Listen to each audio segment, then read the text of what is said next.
If you're looking on this outside, which is only a reflection, it is going to reveal to you either what you are or what you believe yourself not to be. Hello everyone, welcome back to the channel. Today I just want to talk off the top of my head based on this subject that I will call dueling states. There are a lot of places in our life that we may not be aware of where we haven't exactly decided where we stand as far as what we truly believe and what we want to occur in our physical experience. Now, what exactly do I mean by this? So you can always take either a positive or a negative perspective. That is our freedom of will, our freedom of choice in any situation, no matter what it may be. I'm sure you know somebody who could be in the most wonderful, exciting experience of their life and they would find something negative to talk about. They would only focus their attention, their power to create, honestly, on what is negative about the situation. Whereas there could be someone going through literal hell and they could find something positive. And you can't stop them. They're choosing the positive perspective because that's the correct choice, freedom of will. And one way or another, they'll find themselves out of that hell because of their ability to choose. Now, this is what we're doing in all situations of our life, okay? This really is about choosing to see the good, choosing to focus on what we have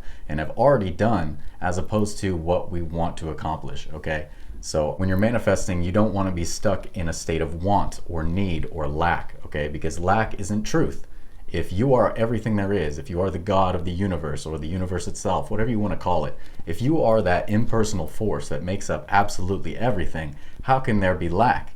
Because everything exists, which means that you have at least one thing, and that one thing is everything. So there's no lack. So now that we're clear that we're talking about the dueling states, the dueling perspectives in the areas of our life, I want to give you a couple examples from my experience. Hopefully you can relate them to what you're going through. Okay, so for one, I want to talk about BW manifesting, this service that I like to provide. This is my passion. This is what I do because I love it. This is what I would do if there was nothing else to do in the world. If there were no other people, I would still be focused on just for me. All these powerful perspectives that guide me unto oneness, right? Oneness, understanding that this outer world is merely a reflection, a manifestation of what is within. So I think in March is when I started last year. So in 1 year, I've amassed across my social media about 60,000 followers and subscribers if you count YouTube. So that is wonderful. I can look at that and say, wow, 60,000 people, I'm helping 60,000 people. That's incredible. But that state will duel. If I don't choose that perspective, that state will duel with the state of, oh, it's only 60,000. There are people who made one video and they get higher than that and they reach 1 million people. Like one example I'll tell you is I compared myself only for a short moment of time, but with the wizard Liz, okay? And she's incredible. If you watch her videos, she's incredible. But I had seen her work on YouTube and she had 2 videos up and already had like 500,000 subscribers. Okay, now as someone with aspirations to grow to a higher level and reach more people, until I had chosen the positive state where I'm at now of just saying, you know, I'm the best at being myself. I am teaching for the people that are meant to come to me, everything in due time. It's coming at the perfect pace. Instead of that, just for a second, I was thinking, how can I compare myself to other creators? Comparison is the thief of joy. And that is always going to be true because there's only one. So if you're looking on this outside, which is only a reflection, it is going to reveal to you either what you are or what you believe yourself not to be. So that's an example of a dueling state. I choose now to recognize, wow, 60,000 people. Can I imagine 60,000 people just like me enjoying what I create, growing with me and experiencing life with me? I think that's amazing. That's incredible. But it wasn't always my perspective in those moments until I had chosen to recognize that. Okay, again, applying to this business, look at financials. We take financials very seriously. If you watch the news, financials very seriously, the economy, everything very seriously. I can either look at the fact that in 1 year, I've turned this into my main income. And this is, you know, earning me enough to pay all my bills and a little extra to have some fun. So that's wonderful. Or I can focus on the fact that, well, you know, I want a different living situation. I'd love to have my own apartment in a place that's newer. I'd rather have a new car. But because I'm not there yet, it's still lack. Instead, if I use my attention, my life-giving attention, to focus on what I've already accomplished, then I can recognize that things are good, things are wonderful. And as I do that, it will guide me in a first-class manner, comfortably, into the point where I want to be. Are there places in your life where you're not recognizing what you've already accomplished? Maybe you got a raise, but you're focused on the fact that you need another one. Maybe you got a new job, but you're still unhappy with it, rather than focusing on maybe where it's better than your previous job or what it serves in you or what it's teaching you about who you are. So these are dueling states. Another example of dueling states when it comes to physical fitness. Okay, so I'm going to show you what I looked like in college. Now, looking at this picture, you would think, you know, what's wrong with that. Maybe it's too much for a lot of people. And looking back, maybe I feel it's a little bit too much as well. But it still looks excellent. And I'm proud that I was there. But I can tell you honestly, when I looked like this, I did not respect myself. I did not recognize within myself how good I was doing. At that time, it was based in negativity. I really felt I need to change my diet. I need to change this and change that and get better and better. Whereas now I can still be completely fit. Maybe I'm not exactly that level, but I'm still very fit and I'm very happy with what I do. And I don't force myself to work out. I don't force myself onto certain diets. That could be a dueling state. If I never gave up the idea that there's something better I need to look like or someone better I need to train like, then I would be stuck in the confusion between the two. Because now I know that imagination is the only reality. So I can't sit here and listen to all these people say, you need to take all these supplements, you need to get on these diets, you need to do this and do this, otherwise, oh my gosh.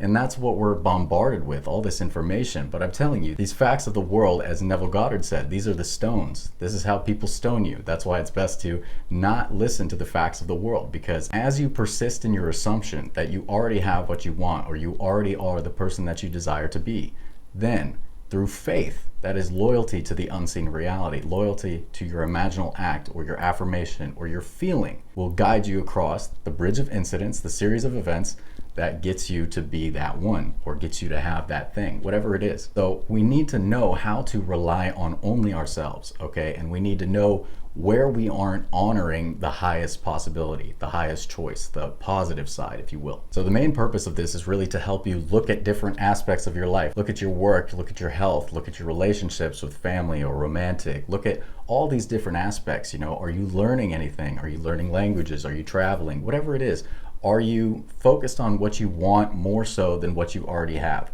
And even if you don't have it physically, are you focused on what you want more so than what you already have in imagination? And remember, imagination is the reality, okay? 3D physical experience, I can't say this enough, I say it all the time.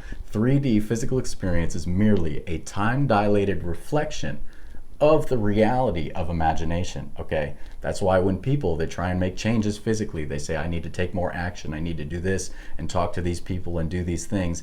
And it'll make the change if you believe it will, but it's not the work you're doing physically, okay? It's like you're drawing pictures on a mirror so that you can see what you want to see. Step away from the mirror and change self, okay? This is the same thing Neville Goddard was always talking about. You have to make the change in self. There is no one and nothing to change but self. Otherwise, what you see in the mirror won't change. And that's not to say it's the easiest thing in the world, but it's also not the hardest thing in the world, okay? Think about when you're a child. It's easy to believe whatever you want to believe. It's easy to believe you could be an astronaut if you wanted to be an astronaut. You don't hear about all the facts of the world saying, well, you have to study for years and years. Well, it's really, really hard. Well, math, a lot of people struggle with math. All these things, it doesn't matter. Put all that aside and go in favor of your feeling, okay? Children are driven by the feeling, okay? They don't ask anyone if they can imagine. They just do it, and they live life magically that way. And that's how we can live. Become as a little child again to enter the kingdom of heaven. That means that you're able to believe what you want to believe, dropping all the resistance, okay? And it doesn't mean you have to be insane, trying to be super crazy happy and hyper positive all the time. That's not what you have to do. All you have to do is relax. Relax, feel some relief, because you'd probably be relaxed and relieved if you had what you want right now. Find out in these dueling state situations, what is more relaxing and relieving. You can recognize with a little bit of analysis, a little bit of deep thinking, what feels better, okay? Maybe not even deep thinking, maybe you just sit there and say, okay, which of these perspectives do I want to believe? And that's what you pick. You don't pick what has more reasoning and more logic behind it, okay? The only logic that you need is be still and know that I am God. Okay, a lot of people are constantly asking me in the comments, is it possible to manifest this? How long will it take to manifest this? Can this happen? Can I do this?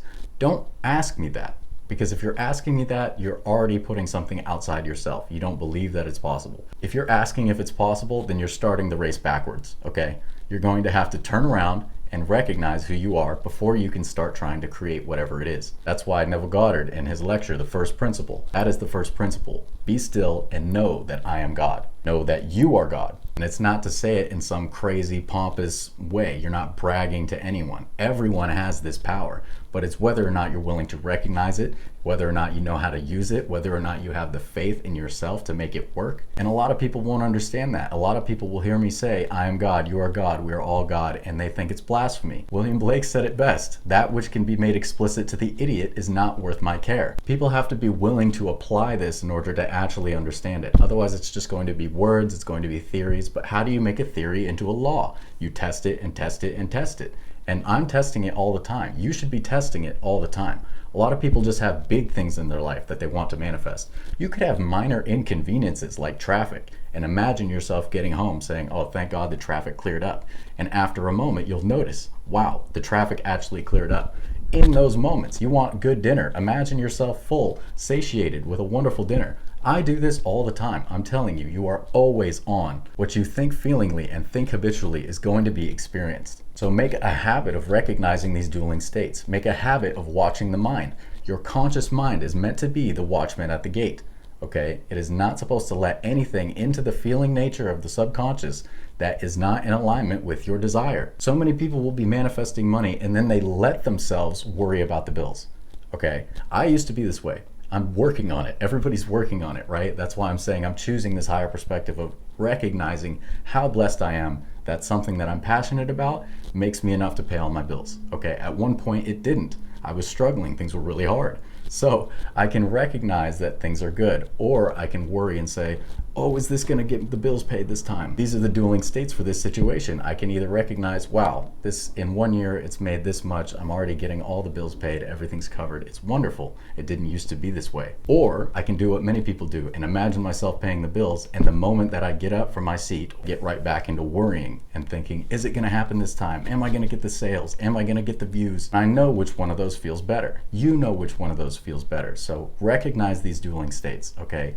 If you will dedicate just 24 hours, okay, start with the first 24 hours starting now to watching your mind, you will find over and over where you are choosing to imagine or believe in or think feelingly that which you do not want. We're always imagining what we don't want to experience. That's why I recommend turning off the news. Unfortunately, in the gym where I go to work out and I start with 5 minutes of cardio just to warm up, the news is right in front of me. I can't help but see it. So I rewrite it, okay? I don't care what the headline says. The headlines are terrible, okay? If it bleeds, it leads. That's what they say. It's always death and destruction and economic turmoil. That's not my life. That's not my reality, okay? I choose so I can see world peace achieved if that's what I want. And just because it doesn't come tomorrow doesn't mean that I'm failing to manifest. It just means that in this moment, that's what makes me feel better. And that's why I choose it. And what I think feelingly is what will be made manifest in my world. And I don't pick the time. We do not pick the time. People always think that they're doing something wrong because they say, I imagined it night after night. I did this and did that, and it's not here. Neville Goddard said, what are you doing not still imagining it? If you have a ton of negative programming about something and then you imagine something once and expect it to change your life, chances are it's not going to work, because the minute you get up from imagining, you are back to worrying, you are back to lack, you are back to negativity. You can change this, but it takes the mental acuity, okay? It takes awareness. I'm not going to say it takes effort, because it's effortless. How much effort does it take to go from thought to thought? You can change your thought, but if you find your mind being just pulled and drawn toward this negativity, that's when you go within. That's when you ask self, okay? And self won't mislead you. You have to trust and take the actions that your intuition blesses you with when you ask. You say, what can I do to resolve this fear? Okay, what can I do to recognize the truth within myself as opposed to the reality that I think I'm experiencing? And these are deep questions, and maybe it'll be something simple. Usually it is. In my experience, it's something simple. I find that if I take up invisible counsel within myself and I ask maybe, my child self, it comes out to be some of the most wise advice I could ever possibly experience. Okay, so maybe you want to think of your ideal self that has everything that you've ever wanted. For me, I'm not very specific on a lot of the things that I want. I know how I want to feel, but I can't picture myself with a private jet and millions of dollars, because more specific than that is kind of hard to get to. But as far as my child self, your child self came in with no programming at all, right? Your child self comes in completely open and inherently with more knowledge than a lot of us have now. And so that's why I think speaking with my inner child is going to give me better advice, more wise and applicable advice than trying to imagine a version of myself that I'm not entirely sure of yet. So I think I've gotten a little bit off topic here, but I hope this all is very applicable to you. I hope that it makes sense. I'm not trying to just talk about myself for the sake of talking about myself. I'm trying to give real life examples from me, a human being, that you can see and talk to through comments or messages, so that you understand that this is real. It's not just something that where I come in here and I act like I'm perfect. Nobody's perfect, okay? That's why we're here. If we were perfect, we would not be in the physical experience. I promise you that. So apply this knowledge, recognize the dueling states within yourself, and choose. It's easy to choose. Go with your feeling, okay? Feeling is the secret, as Neville Goddard said. He has a whole book on it. So choose what feels best and settle the duel, okay? Settle the duel. Choose the good. It doesn't matter what has more reasoning or rationale or what the world would say. It's about you and what you feel, because you pick your experience. Thank you so much for watching. I love you all very much, and I will see you next time. Take care.